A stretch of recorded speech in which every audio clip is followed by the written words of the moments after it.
हंकार। हंकार सबसे खतरनाक विकार है।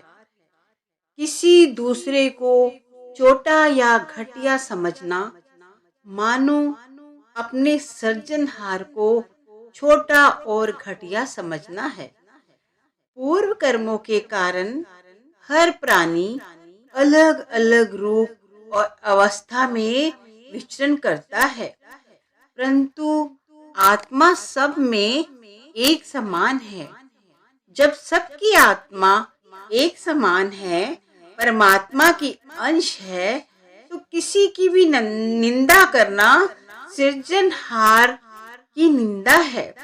इसीलिए सबसे पहले निंदा का त्याग कर देना चाहिए। जीवों को दुख देना, उनकी हत्या करना मानो आध्यात्मिक उन्नति की जड़ काटना है। हर जीव के अंदर एक ही प्रभु की ज्योति समाई हुई है।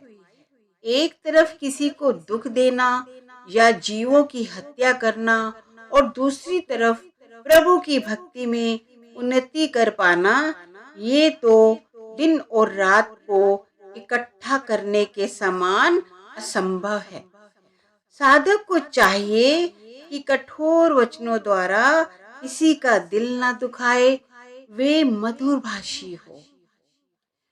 विषयों की त्याग की तरह तामसिक भोजन और तामसिक वृत्ति का त्याग भी आवश्यक है। तामसिक भोजन में मांस, मछली, अंडे, शराब, नशे और पचाने में कठिन सभी पदार्थ सम्मिलित हैं। ये पदार्थ नींद, आलस्य, उत्तेजना आदि उत्पन्न करने वाले हैं। उद्देश्य के अनुकूल भोजन वृत्ति, सोच और रहन सहन अपनाना आवश्यक है। परमार्थी का भोजन और उसकी वृत्ति संसारिक लोगों जैसी नहीं होनी चाहिए। उसे मन को शांत करने वाले सात्विक भोजन करना चाहिए, जो नींद, आलस्य और मन की उत्तेजना को वश में रखने के लिए सहायक होगा। परमात्मा के साथ मिलाप के इच्छुक को सबसे पहले जगत और इसके पदार्थों के मोह से उपराम होना होगा। उसको और क्या करना चाहिए? कलह कल्पना छाड़ के आत्म में करवास, जीव को चिंता, भय, भ्रम आदि को त्याग कर प्रेम और विश्वास के साथ ध्यान को अंतर्मुख करने का प्रयत्न करना चाहिए। इसके लिए भारी भटकन त्याग कर शांति पूर्वक बैठकर ध्यान को अंतर में टिकाने का अभ्यास करना आवश्यक है। वृत्तियों के आधार पर अंतकरण के 4 अंग हैं: मन, चित्त, बुद्धि और अहंकार। इसीलिए चाहे मन तो एक ही है, लेकिन इसके 4 रूप हैं। सबसे पहले मन में कुछ करने या प्राप्त करने की इच्छा उत्पन्न होती है। चित्त मन के सामने उसका चित्रण अथवा स्वरूप खड़ा कर देता है। बुद्धि निर्णय करती है कि वे कार्य करना चाहिए या नहीं, वे वस्तु प्राप्त करनी है या नहीं। अहंकार उस निर्णय के अनुसार जीव को सक्रिय कर देता है।